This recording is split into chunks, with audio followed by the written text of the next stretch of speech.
Greetings. Today is September 29th. It's about 7 p.m. I am coming to you with some thought-provoking revelation that I had. It was thought-provoking to me.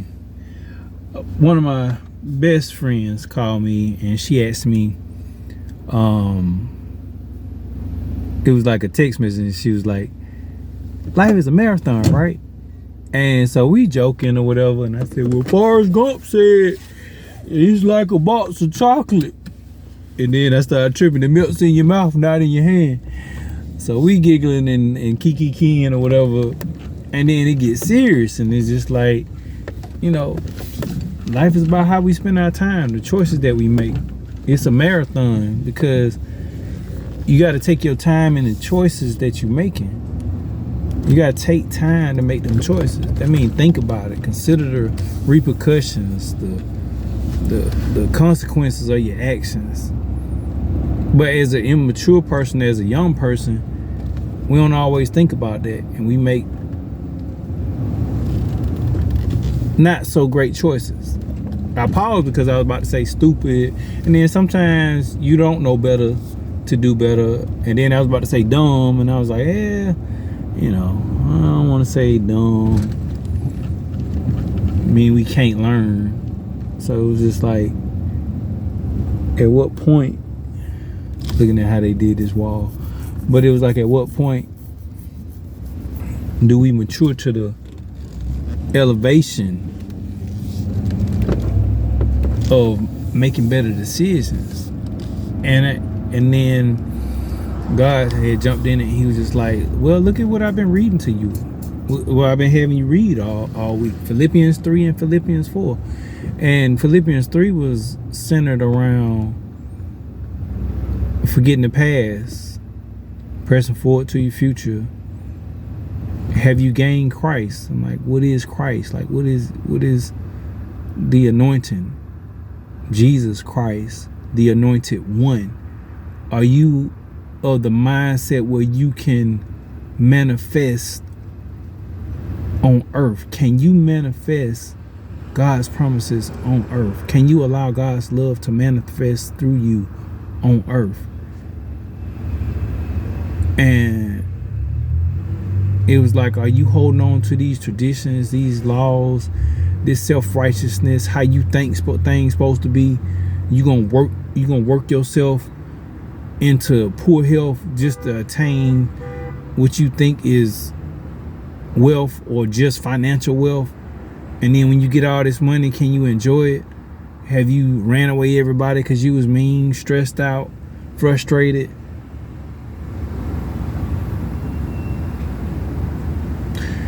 And it was like, go to Philippians 4. Don't be anxious about anything. Because when you stress, you can't think clearly. Or you just don't think clearly when stressed out over stuff. And some of us work well under pressure, but I think that's different from being stressed out. Like, I know some people, they work best in multitasking states. And then I was like, okay, be anxious for nothing, but let your request be made known unto God with thanksgiving, and the peace of God, which surpasses all understanding,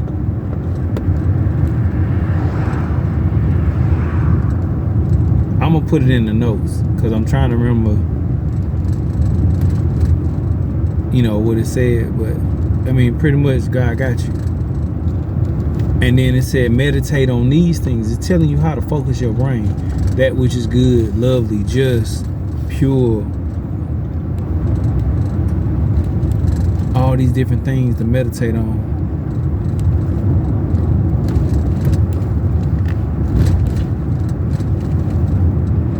And you know, as I'm thinking about it, as I'm saying it, and it's just like all these gurus and all these people who are successful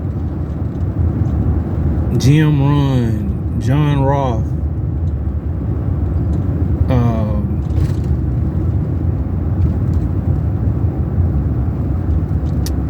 Tony Robbins, what is his name? Oh, he got this peculiar voice. I don't want to say weird. He has a peculiar voice. Oh, the guy. He always talk about his mama's sweet potato pie. Anyway, I'll put it in the notes. But, I mean, just all these different speakers that are selling knowledge. And how to use your imagination for manifestation of what you want in life. You know, and it's just like, you don't have to work hard to get it.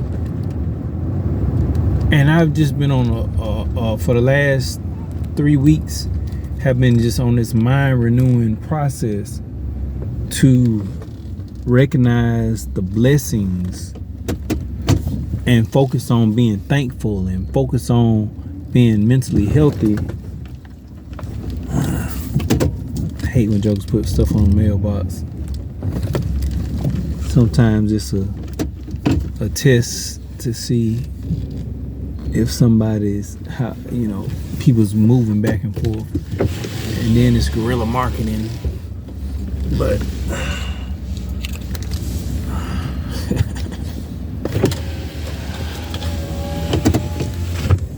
these jokers don't recognize I do all my own stuff. And if I can't, I got somebody in my crew who do. But anyway, I mean, and that's prosperity right there. I mean, recognizing your team.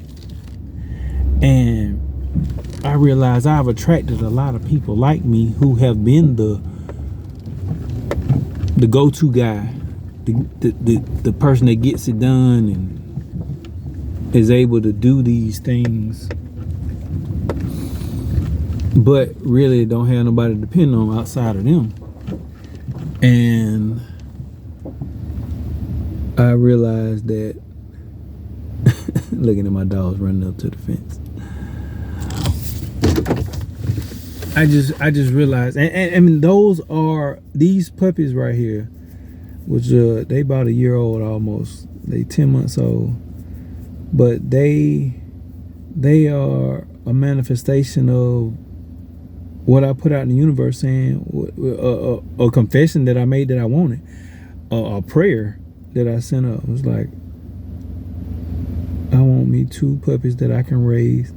And it was about 2 years I had been saying it. I hadn't really moved on it.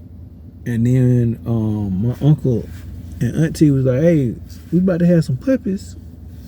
You still want one? And I was like, yeah. And I tell my kids, I'm like, I got a dog for each one of y'all when y'all were growing up. These my dogs. My daughter left her other dog here. And I mean, she a good dog. And she hold it down. But that's her dog. These right here, these my dogs. So pretty. Who look at you? Anyway, I'm sorry. Just back to, but they had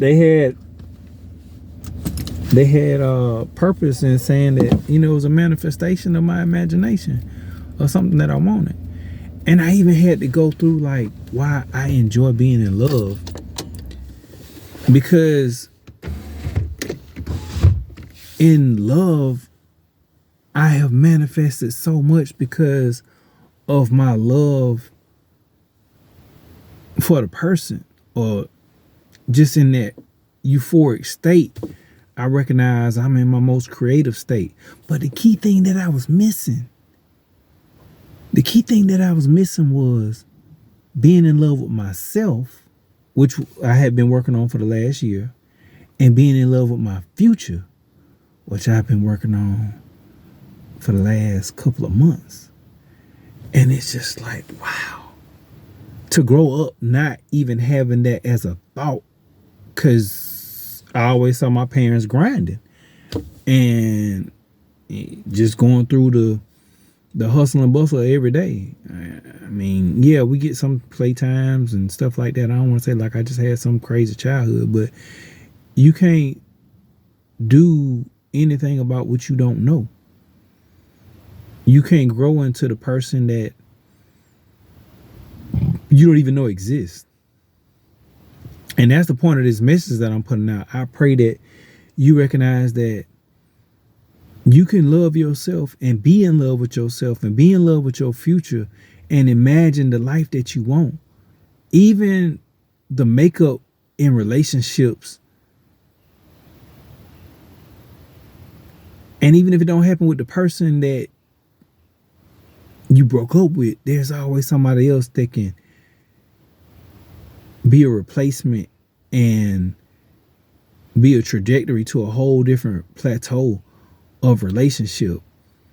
You can love somebody that really cares about you, that really wants you, that really is your cheerleader, that really supports you. And I'm talking about both sexes now. Ladies don't think y'all get off scot-free, and guys don't think you get off scot-free. And that's part of loving yourself, is recognizing that I want somebody who cares for me.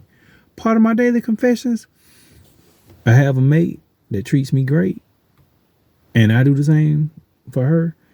And it's a divine relationship with God in the center, the love triangle, where God is the center of it. And I'm just like,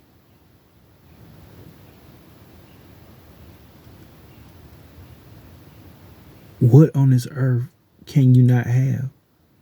You can't have anything that you're not thankful for.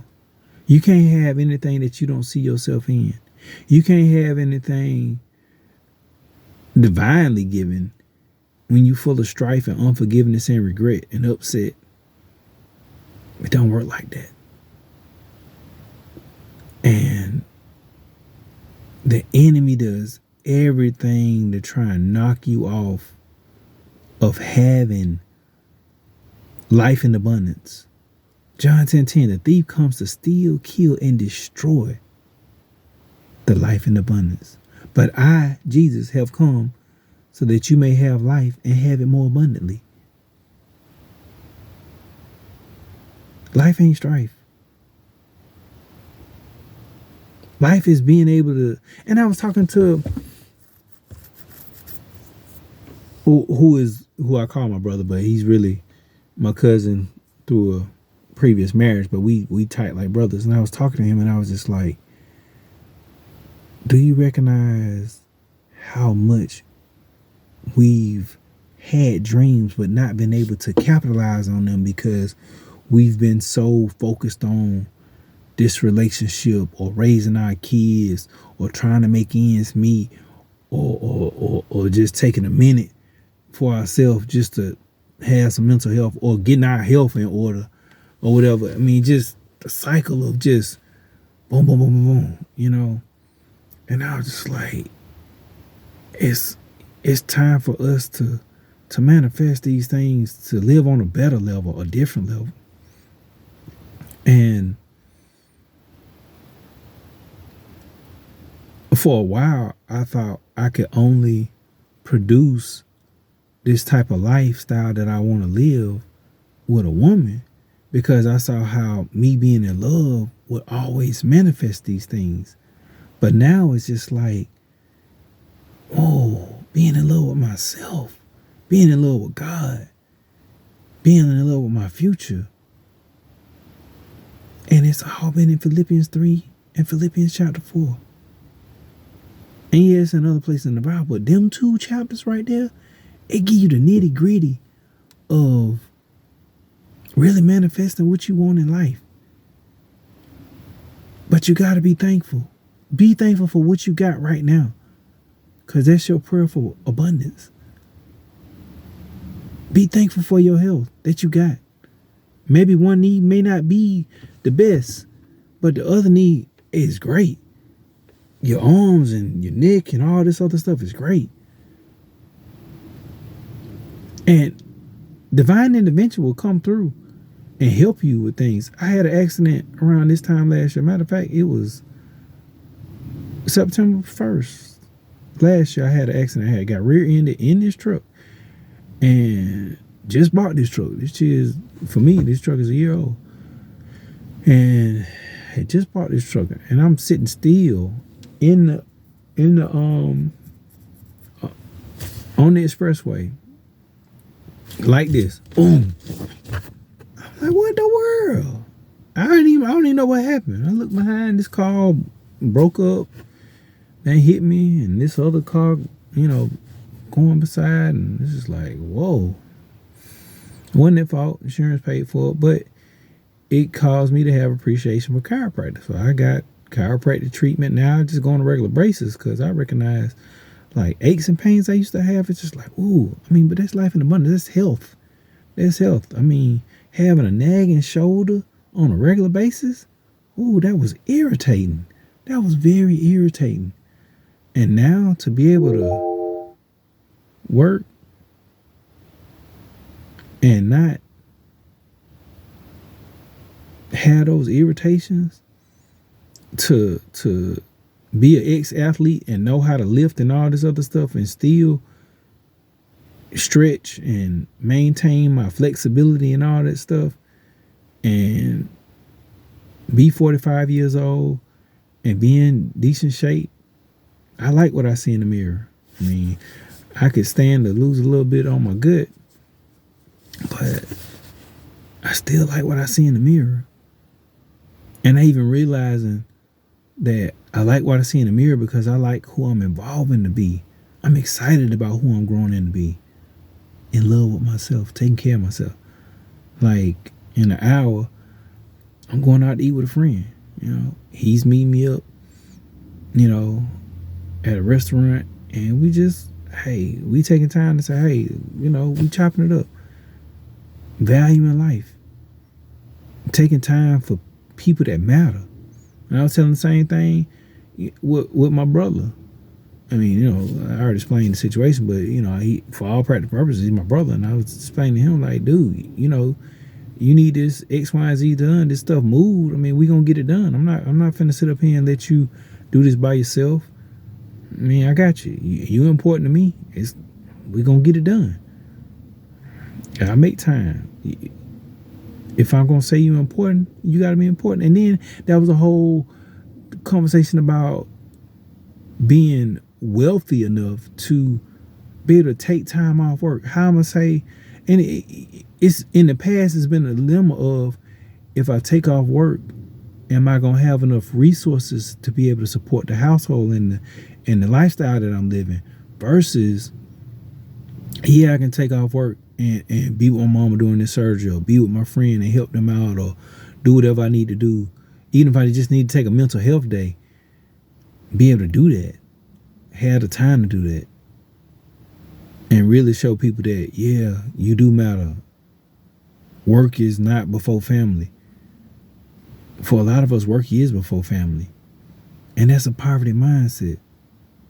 Because if all you're doing is chasing money, the paper chase, the more you chase money, the more it runs from you. The more not so healthy decisions that you make, because you so anxious to get it.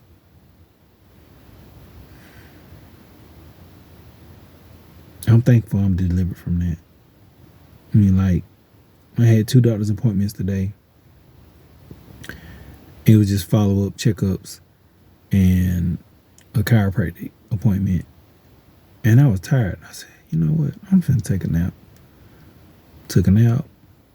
Got to the job site. Finished everything I wanted to do. Everything I wanted to do. Got it all done and out the way. I'm just like, yeah.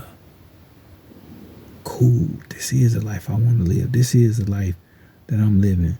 Now when I go to sleep, if I'm tired, I just go to sleep.